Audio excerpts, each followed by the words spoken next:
Shalom, selamat pagi dan selamat hari Minggu Jemaat GK Yasmin dan para simpatisan yang dikasihi Tuhan.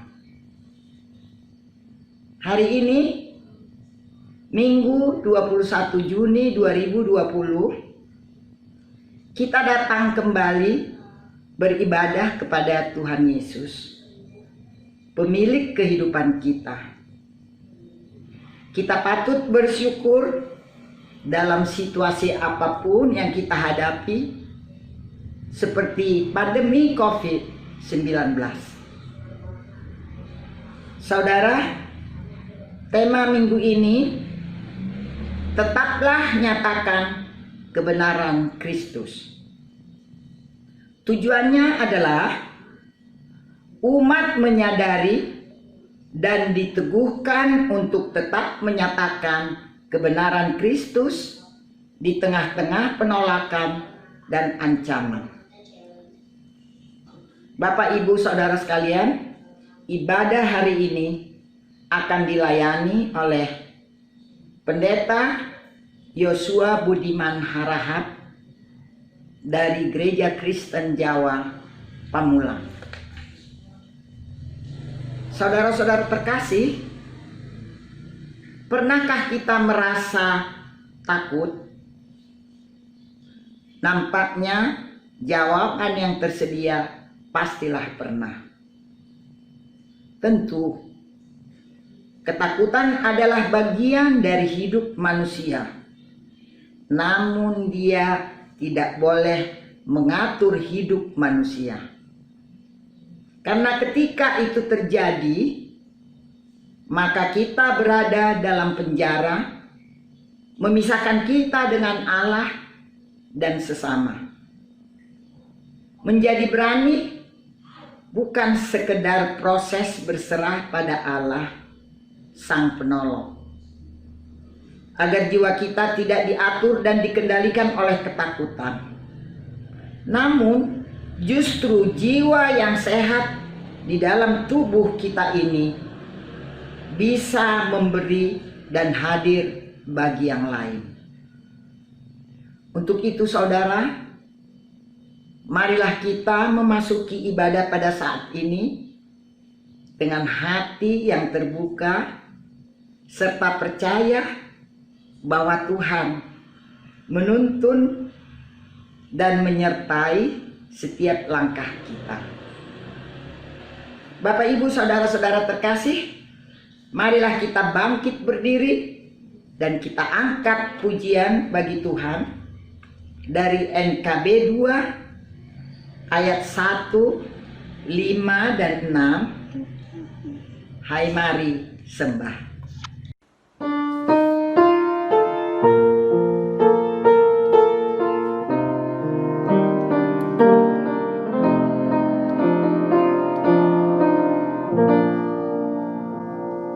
Mari sembah yang Maha Besar, nyanyikan syukur dengan bergema, merisai umat-Nya yang Maha Esa, mulia namanya, katanya megah.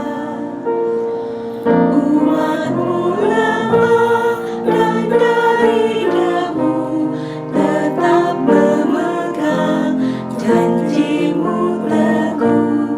Kasih setia-Mu berlimpah terus, ya Kalik Pembela dan kawan kudus.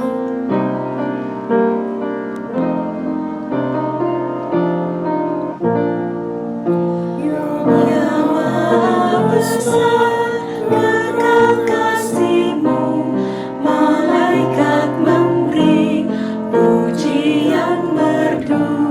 Pun kami makhluk-Mu, kecil dan lemah, mengangkat pujian serta menyembah.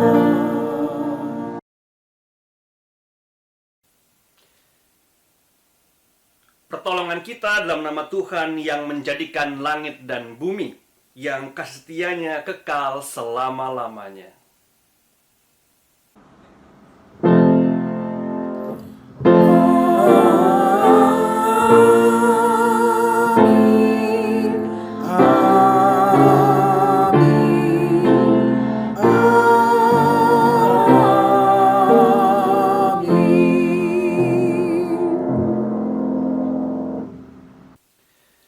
Salam sejahtera bagi saudara yang datang dalam nama Tuhan. Tuhan besertamu.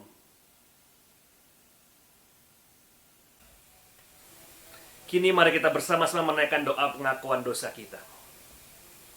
Ya Allah, kami pada saat ini merendahkan hati dan diri kami di hadapan-Mu, agar kiranya Engkau sendiri yang memeluk kami, merengkuh kami.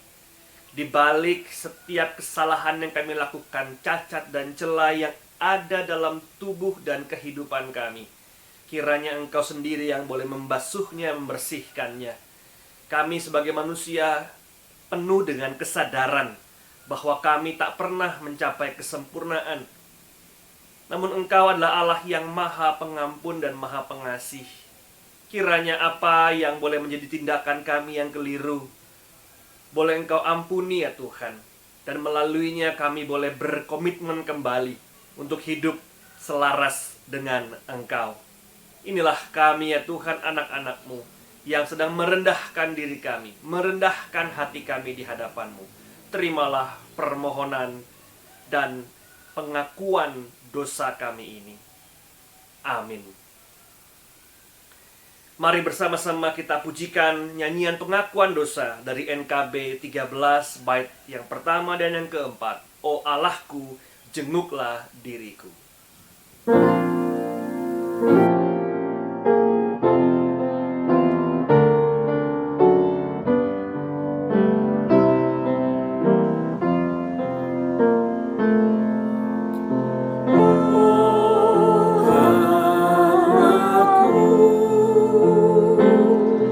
Jenguklah diriku,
sekalian, sebagai pelayan Yesus Kristus, kami memberitakan bahwa pengampunan dosa telah berlaku dalam nama Bapa, Anak, dan Roh Kudus.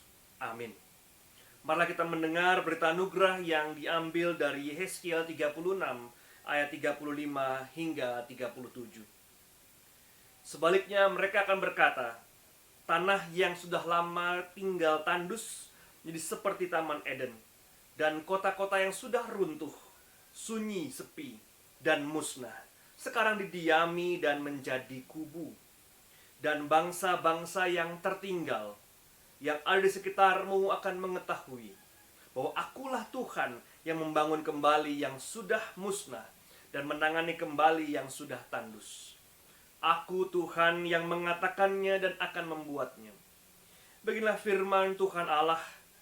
Dalam hal ini, aku juga akan menginginkan supaya kaum Israel meminta daripadaku apa yang hendak kulakukan bagi mereka.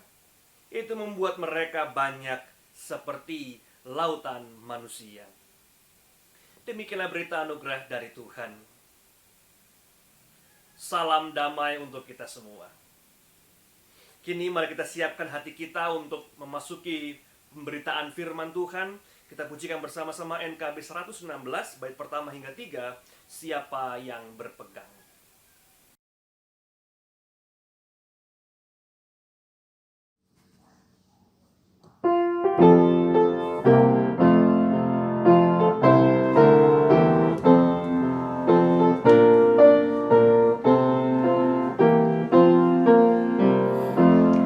Siapa yang berpegang pada sabda Tuhan dan setia mematuhinya, hidupnya mulia dalam cahaya bakal bersekutu dengan Tuhannya. Percayalah dan pegang sabdanya, hidupmu dalam Yesus sungguh bahagia. Bayang-bayang gelap kan dihapus lenyap oleh sinar senyum wajahnya. Rasa takut dan syak kan menghilang cepat dari yang berpegang padanya. Percayalah dan pegang sabdanya, hidupmu dalam Yesus sungguh bahagia.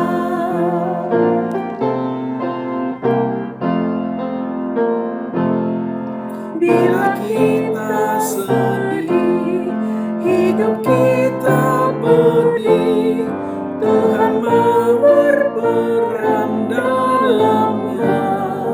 Ia selalu dekat dan menjamin berkat bagi yang berpegang padanya. Percayalah dan pegang sabdanya, hidupmu dalam Yesus sungguh bahagia.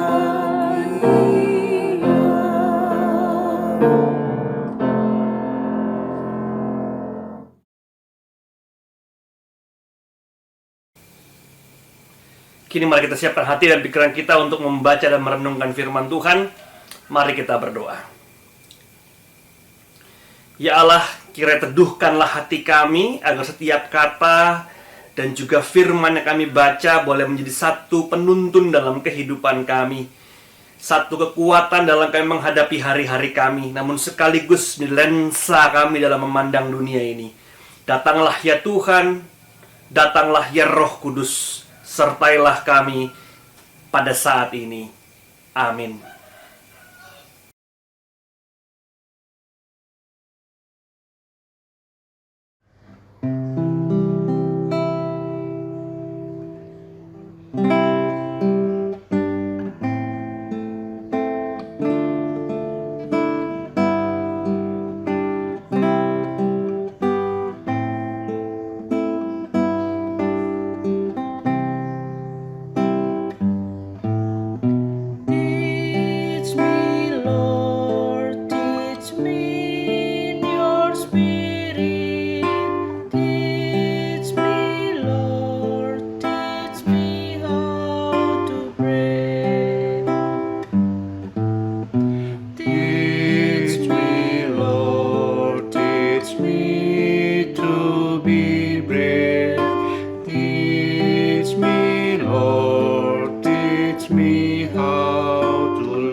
Pembacaan Injil dari Injil Matius pasal 10 ayat 24 sampai 39.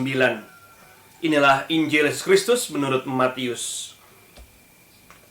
Seorang murid tidak lebih daripada gurunya, atau seorang hamba daripada tuannya. Cukuplah bagi seorang murid jika ia menjadi sama seperti gurunya, dan bagi seorang hamba jika ia menjadi sama seperti tuannya. Jika tuan rumah disebut Beelzebul, apalagi seisi rumahnya. Jadi janganlah kamu takut terhadap mereka, karena tidak ada sesuatu pun yang tertutup yang tidak akan dibuka, dan tidak ada sesuatu pun yang tersembunyi yang tidak akan diketahui. Apa yang kukatakan kepadamu dalam gelap, katakanlah itu dalam terang, dan apa yang dibisikkan ke telingamu, beritakanlah itu dari atas atap rumah. Dan janganlah kamu takut kepada mereka yang dapat membunuh tubuh, tetapi yang tidak berkuasa membunuh jiwa. Takutlah terutama kepada Dia yang berkuasa membinasakan, baik jiwa maupun tubuh di dalam neraka. Bukanlah burung pipit dijual 2 ekor seduit, namun seekor pun daripadanya tidak akan jatuh di luar kehendak Bapamu. Dan kamu, rambut kepalamu pun tidak terhitung semuanya. Sebab itu janganlah kamu takut, karena kamu lebih berharga daripada banyak burung pipit. Setiap orang yang mengakui aku di depan manusia, aku juga akan mengakuinya di depan Bapakku yang di sorga. Tapi barang saya menyangkal aku di depan manusia, aku juga akan menyangkalnya di depan Bapakku yang di sorga. Janganlah kamu menyangka bahwa aku datang untuk membawa damai di atas bumi. Aku datang bukan untuk membawa damai, melainkan pedang.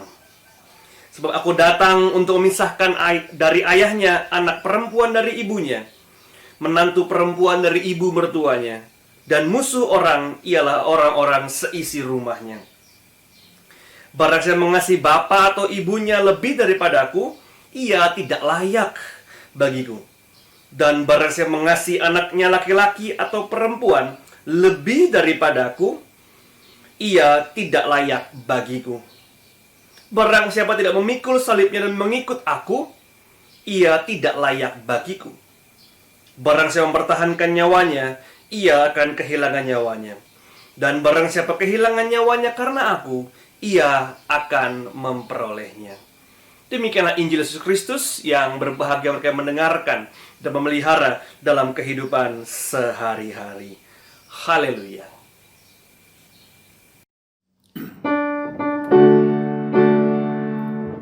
Haleluya, haleluya, haleluya.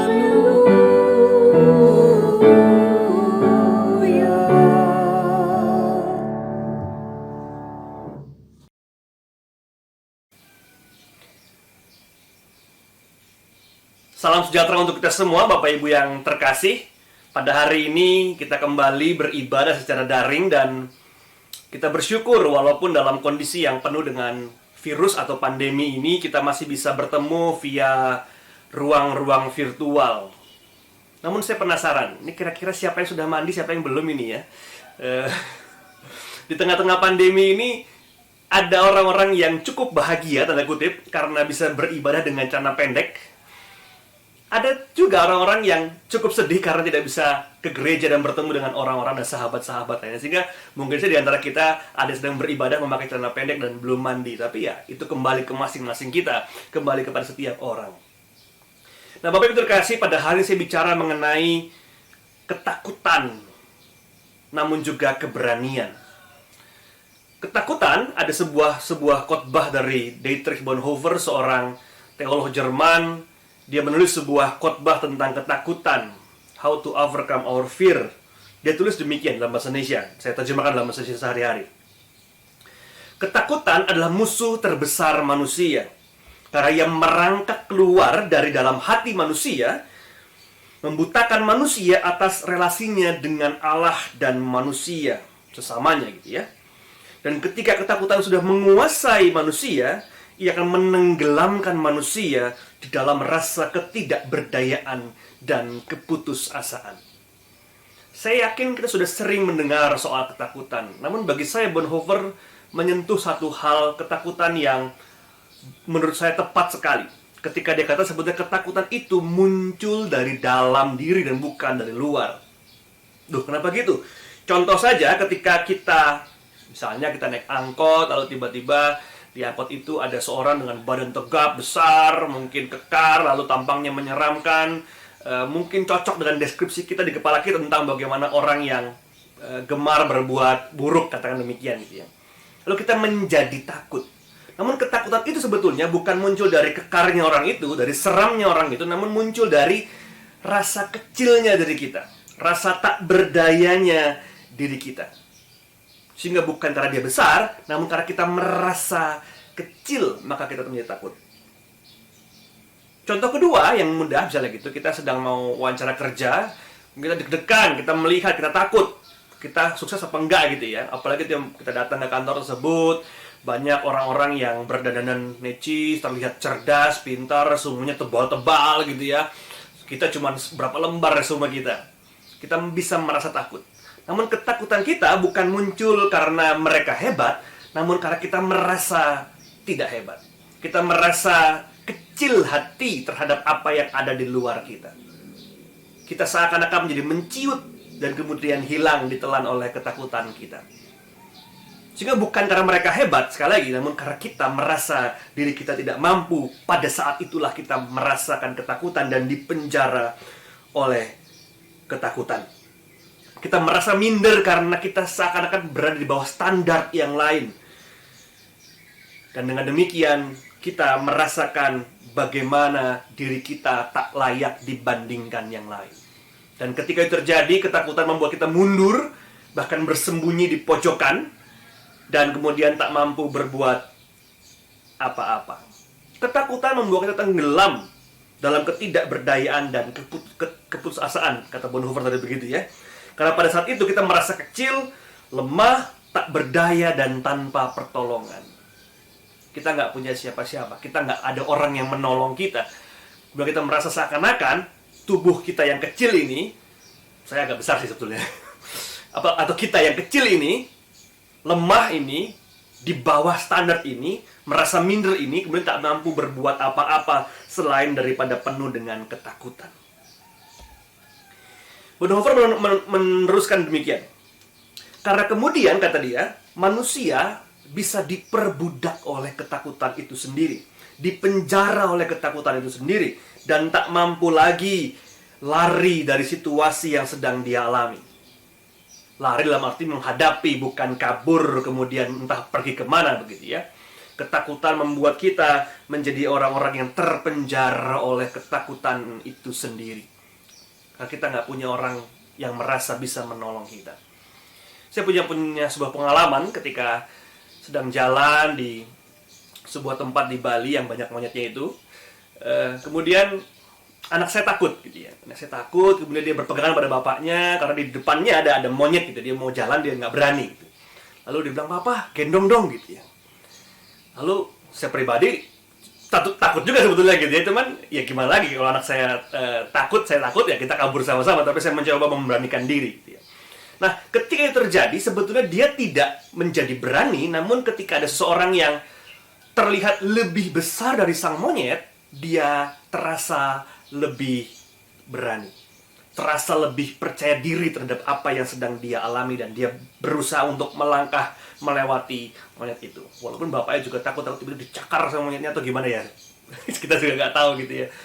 Tapi bukan dari luar, namun dari dalam. Dan pertolongan yang anak saya dapatkan itu, walaupun dia nggak tahu bapaknya juga takut, tapi mampu membuat dia sedikit menghadapi rasa kecilnya hatinya, rasa kecil di dalam dirinya, rasa ketakutan yang memenjara dia, sehingga kita bisa berjalan melewati si monyet itu.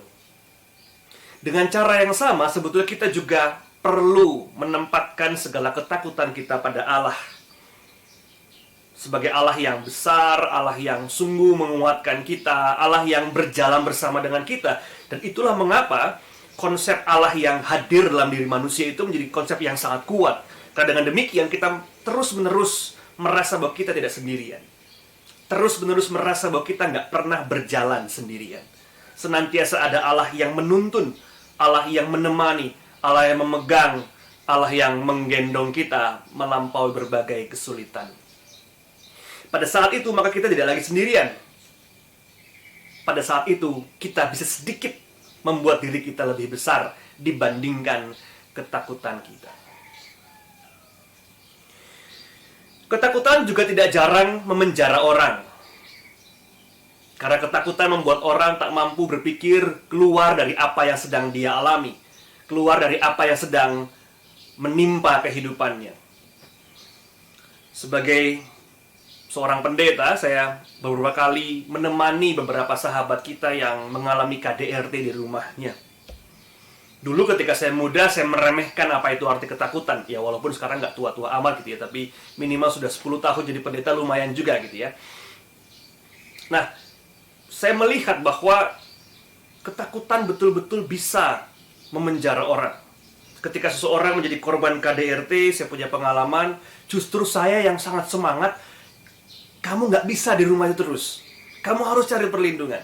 Kamu nggak bisa berada terus-menerus di lingkungan itu. Kamu harus cari perlindungan minimal sementara supaya kamu nggak menjadi bahan semacam samsak gitu ya dengan suamimu. Kebetulan banyak sekali perempuan yang menjadi korbannya. Dengan ketakutan itu mereka mencoba untuk mengatakan, aku mau bertahan, aku mau coba di rumah ini sajalah, kasihan anak-anak saya dan seterusnya. Walaupun anak-anaknya juga masih sudah menjadi korban juga, tapi kok saya jadi merasa saya yang pingin ngajak dia keluar gitu ya. Tapi kamu nggak bisa diam di rumah itu terus. Kamu harus keluar. Ketakutanmu nggak bisa membuat kamu terpenjara di rumah itu. Kamu harus bisa melampaui itu semua. Yang ngomong enak gitu ya, tapi yang melakukan mungkin berat juga. Saya turut berempati dan bersimpati terhadap mereka yang mengalami KDRT. Sungguh tidak mudah untuk keluar. Sehingga pesan saya kepada semua kita yang mungkin melihat dan mengikuti ibadah pada hari ini, kalau kita mendengar ada orang yang di dalam rumahnya ada KDRT, datangilah, ajaklah mereka untuk keluar. Mereka kadang tidak mampu untuk keluar dari semua itu. Bukan karena mereka nggak berani, bukan karena mereka kecil, namun karena mereka ditekan oleh sesuatu sehingga merasa kecil dan merasa lemah. Bahkan, ini beberapa kali kejadian, keluarganya ikut mengatakan, aduh kalau kamu nggak usah kemana-mana deh, di situ saja ya, bertahan ya. Ini keluarganya juga agak-agak gitu ya. Tapi itu yang terjadi. Ketika jiwa kita, keberanian di dalam hati kita sudah mengkerut, menciut, maka pada saat itu kita akan terdiam dalam sebuah titik dan menjadi penumpang dalam kehidupan orang lain. Saya ulangi, ketika jiwa kita, keberanian kita sudah mengkerut dan menciut, maka pada saat itu kita sekedar menjadi penumpang bagi kehidupan yang lain, di dalam kehidupan yang lain. Numpang sana, ada numpang sini, ikut sana sini dan tak mau dan tak mampu untuk mengatakan sesuatu yang sesuai dengan apa yang dia inginkan. Mengapa saya angkat ini di awal? Karena memang dalam Matius 10 tadi kita juga melihat bagaimana kisah Yesus memanggil para muridnya, kemudian mengutus para muridnya. Bahkan dikatakan, kamu akan menjadi domba di antara serigala gitu ya. Kamu harus meninggalkan rumahmu, ada orang yang menolakmu. Bahkan ada satu ayat yang menurut saya menarik adalah ketika dikatakan di ayat 28. Dan janganlah kamu takut kepada mereka yang dapat membunuh tubuh, tetapi yang tidak berkuasa membunuh jiwa. Takutlah terutama kepada dia yang berkuasa membinasakan baik jiwa maupun tubuh di dalam neraka. Yesus tahu betul menurut saya gitu ya, bahwa ketika jiwa seseorang sudah mengkerut dan menciut, dia nggak bisa apa-apa lagi. Sehingga jiwa menjadi titik tekan yang penting ketika kita hendak melakukan sesuatu. Ketika kita hendak bergerak dalam sebuah misi, maka jiwa menjadi hal yang teramat penting, instrumental dalam kehidupan kita. Saya tidak ingin masuk dalam percakapan apakah manusia itu tubuh, jiwa, dan roh atau apapun itu. Saya tidak akan masuk ke sana. Namun bagi saya yang penting di sini adalah bagaimana jiwa kita harus senantiasa sehat, terang benderang dalam melihat banyak hal. Dan ketika jiwa itu sehat, maka perjalanan kehidupan kita juga akan mengikuti kesehatan jiwa kita itu. Ketika jiwa kita kering, dipenuhi dengan ketakutan, dipenuhi dengan keterhambatan, maka pada saat itu kita akan berhenti bergerak, berhenti berusaha, berhenti mengeksplorasi ruang-ruang baru dalam kehidupan kita.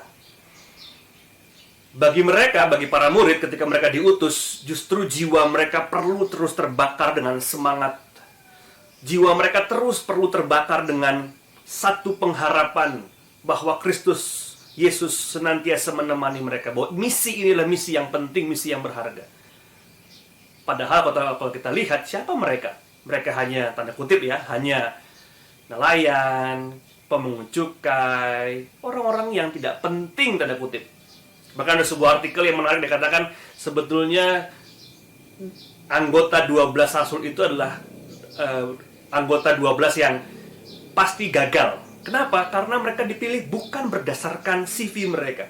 Mereka dipilih bukan berdasarkan keahlian dan kapabilitas mereka, sama sekali bukan.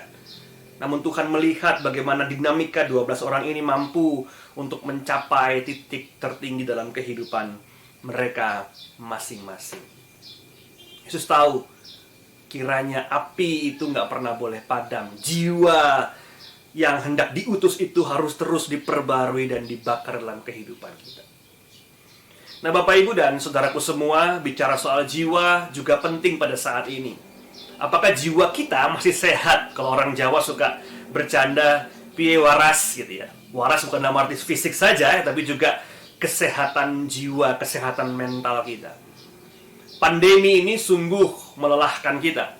Pandemi ini sungguh menjatuhkan jiwa dan kesehatan mental kita.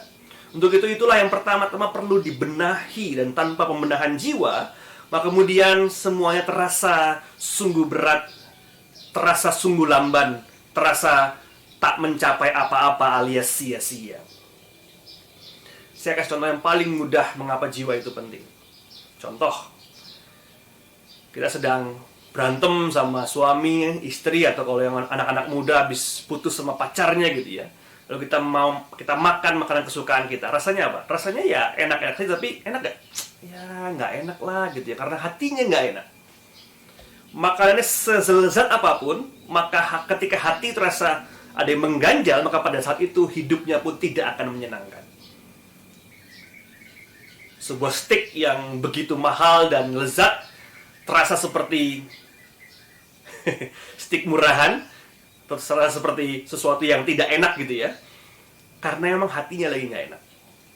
Bukan karena makanannya, namun karena di dalam hatinya tidak menyenangkan. Sebuah rumah bisa sungguh besar, sungguh bagus, penuh dengan berbagai macam peralatan dan perlengkapan yang indah dan mahal.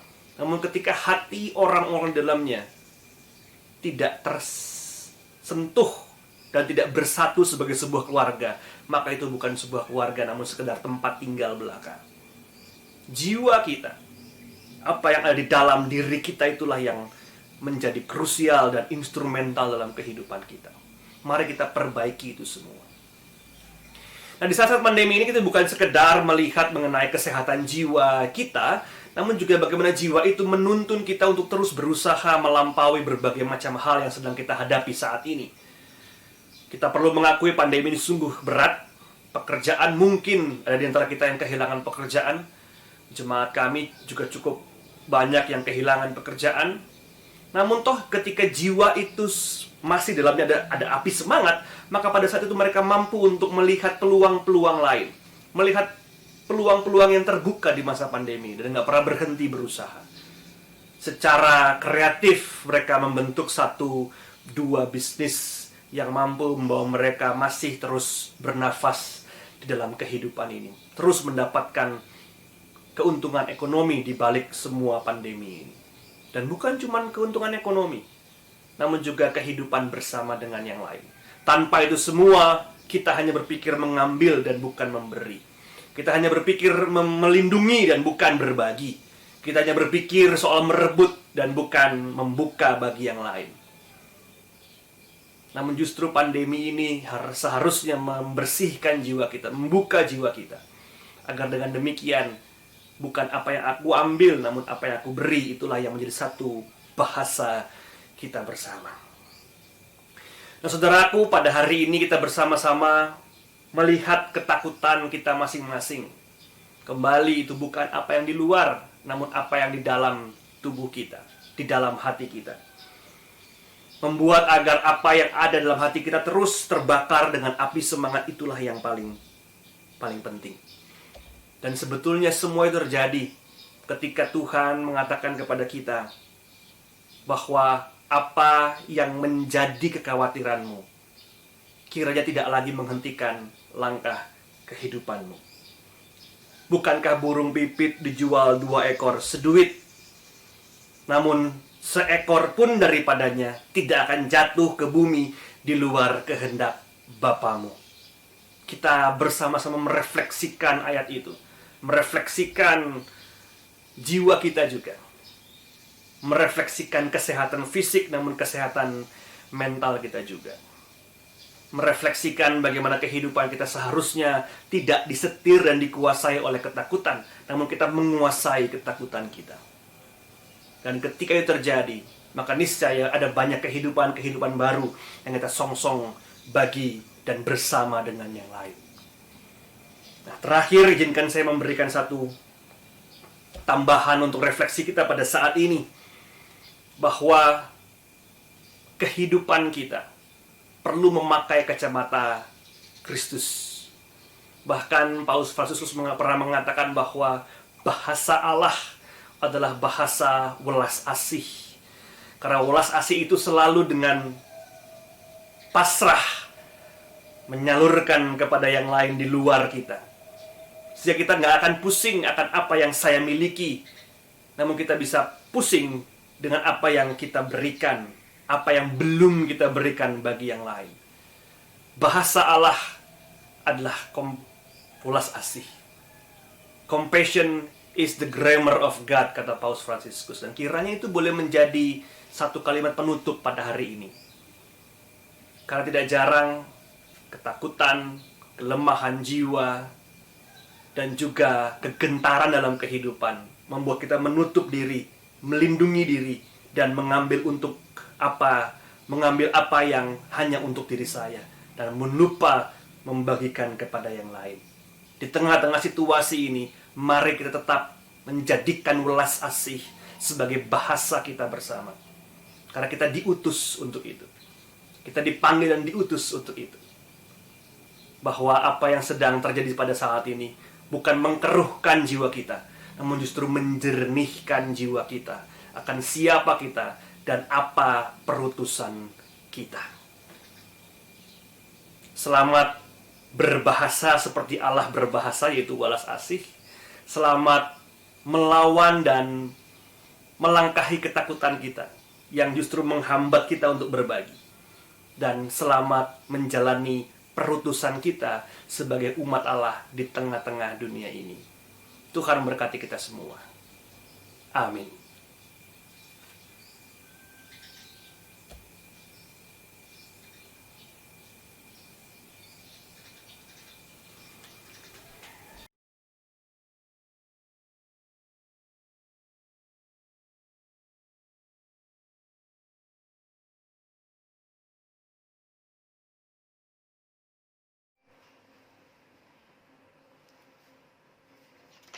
Jemaat dimohon berdiri. Marilah kita bersama dengan umat Allah di masa lalu, masa kini, dan masa depan, mengingat pengakuan pada baptisan kita menurut pengakuan iman rasuli demikian. Aku percaya kepada Allah, Bapa yang Maha Kuasa, Khalik langit dan bumi, dan kepada Yesus Kristus anaknya yang tunggal Tuhan kita, yang dikandung daripada Roh Kudus, lahir dari anak darah Maria, yang menderita sengsara di bawah pemerintahan Pontius Pilatus, disalibkan, mati dan kuburkan, turun ke dalam kerajaan maut. Pada hari yang ketiga bangkit pula dari antara orang mati, naik ke surga, duduk di sebelah kanan Allah, Bapa yang Maha Kuasa. Dan dari sana ia akan datang untuk menghakimi orang yang hidup dan yang mati. Aku percaya kepada Roh Kudus, gereja yang kudus dan persekutuan orang kudus, pengampunan dosa, kebangkitan orang mati, dan hidup yang kekal. Amin. Jemaat silakan duduk kembali.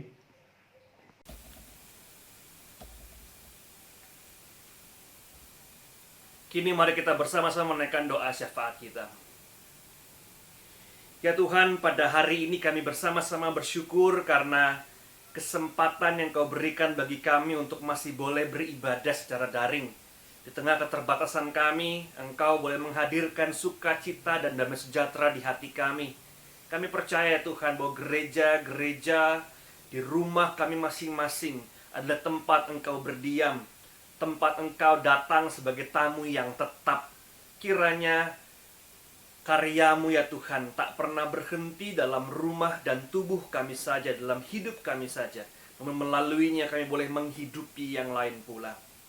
Kami berdoa secara khusus pada saat ini untuk kesehatan jemaat di GKI Yasmin, serta setiap kita, baik dari anak, remaja, pemuda, keluarga muda, keluarga, hingga lansia. Kami berdoa untuk setiap kami ya Tuhan, kiranya Engkau boleh menghadirkan sukacita di hati setiap kami. Kami juga berdoa untuk pemerintah pusat maupun pemerintah kota Bogor dalam hal ini, dalam toleransi antar umat beragama.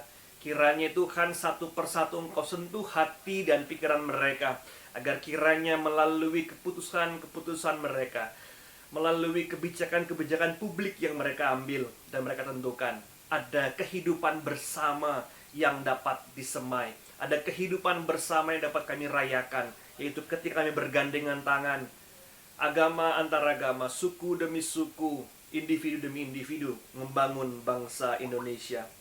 Kami juga berdoa ya Tuhan pada saat ini untuk setiap kami yang sedang mengalami guncangan ekonomi karena adanya pandemi ini. Kami merasakan betul betapa guncangan ini mengakibatkan perubahan kehidupan yang signifikan, baik gereja, individu maupun keluarga, bahkan pekerjaan kami ya Tuhan. Kiranya daya kreativitas kami tak pernah menurun, daya juang kami tak pernah kendur, dan senantiasa kami menatap pada pengharapan akan rancangan-Mu yang indah. Berikanlah kami kekuatan itu ya Tuhan. Berikanlah kami semangat itu ya Tuhan. Sehingga dengan demikian di balik gelapnya pandemi ini, ada secercah cahaya yang Kau kirimkan kepada kami, memungkinkan kami untuk terus melanjutkan kehidupan kami. Kami juga berdoa Tuhan yang untuk para tenaga medis yang sedang berjibaku, terus-menerus berusaha untuk memberikan pelayanan terbaik untuk para pasiennya. Kiranya tangan-Mu juga boleh bersama-sama dengan mereka. Kami percaya Engkau sedang berjuang di garda terdepan bersama-sama dengan mereka. Engkau juga sudah sedang berjuang untuk boleh memulihkan sahabat-sahabat kami yang sedang sakit. Kami berdoa senantiasa untuk para tenaga medis ya Tuhan. Kami juga berdoa untuk setiap kami sebagai satuan persekutuan. Kami terus berusaha untuk satu hati, satu langkah, satu visi, satu gerakan dalam memperjuangkan kehidupan persekutuan ini.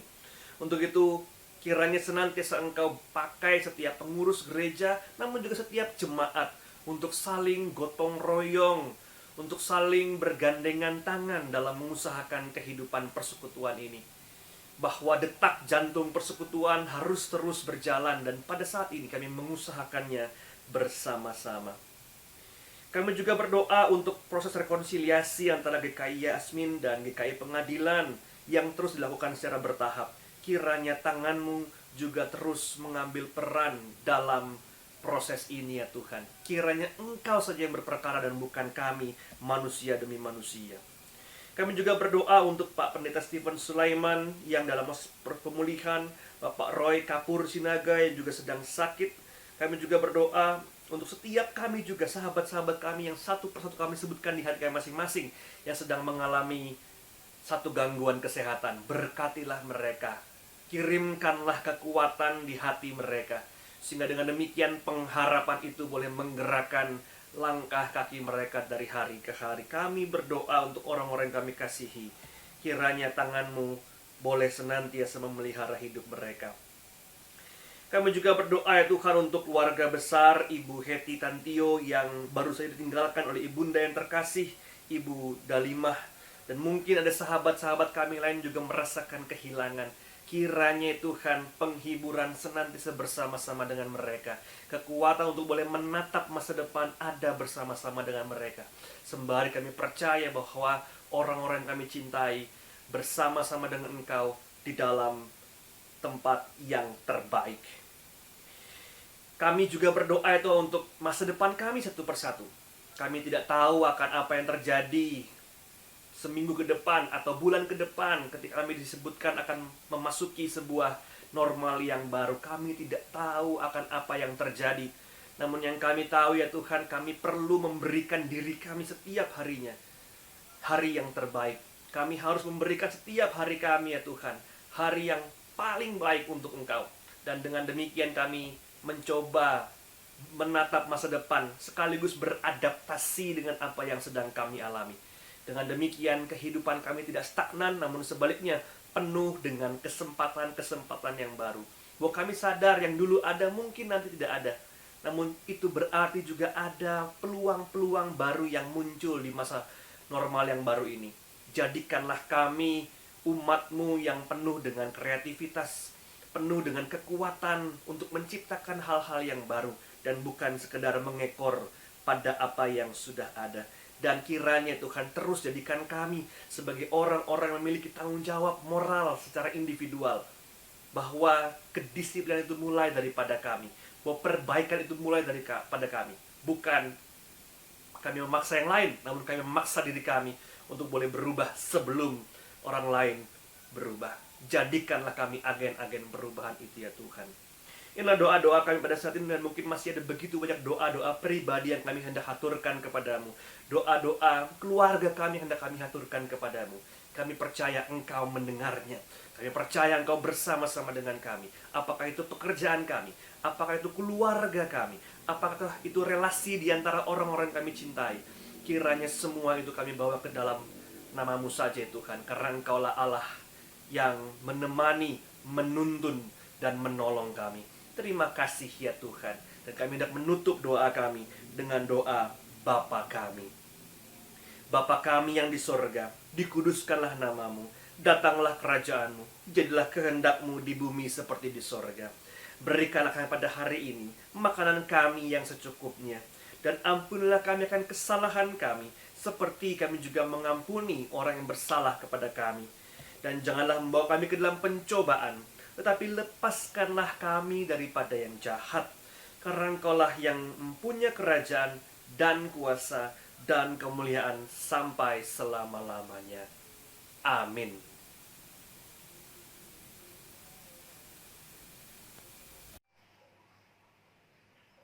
Jemaat, sungguh merupakan suatu keindahan jika di dalam ibadah ini kita dapat memberikan persembahan sebagai ungkapan syukur yang melimpah atas berkat Tuhan di dalam kehidupan kita.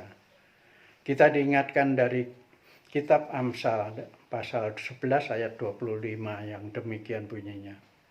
Siapa banyak memberi berkat diberi kelimpahan. Siapa memberi minum, ia sendiri akan diberi minum. Jemaat dapat menyampaikan persembahan secara transfer ke rekening BNI nomor 0381 048 108 atau dapat menyimpan di dalam amplop untuk nanti kita boleh serahkan kepada Bendahara GKI Yasmin pada saat kita bisa berkumpul dalam beribadah. Pada saat kita mempersiapkan persembahan, kita diiringi oleh dari NKB nomor 134 bait pertama dan ketiga. Terima kasih ya Tuhan. Oh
Jemaat dimohon berdiri. Mari kita berdoa untuk persembahan kita. Ya Tuhan yang Maha Pemurah, Engkau yang telah menganugerahkan segala perkara di dalam Yesus Kristus kepada kami. Kami datang membawa persembahan syukur kami.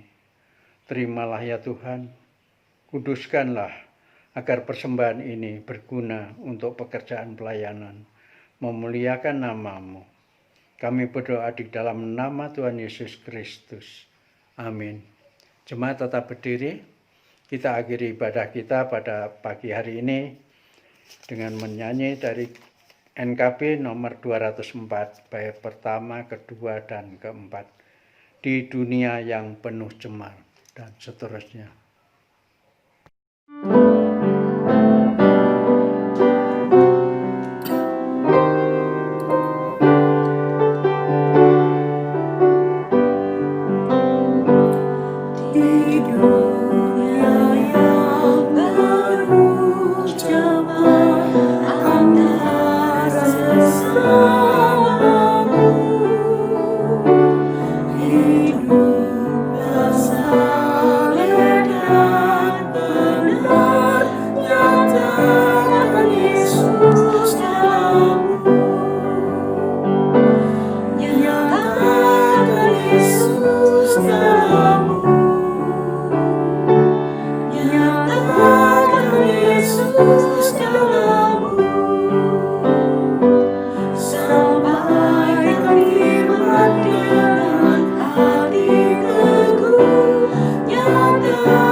Arahkanlah hatimu kepada Tuhan. Jadilah saksi Kristus. Terpujilah Tuhan. Kini terimalah berkat dari Tuhan. Tuhan memberkati engkau dan melindungi engkau. Tuhan menyinari engkau dengan wajah-Nya dan memberi engkau kasih karunia. Tuhan menghadapkan wajah-Nya kepadamu dan memberi engkau damai sejahtera. Haleluya. Haleluya.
Dengan firman-Nya yang ajaib tercipta karyanya,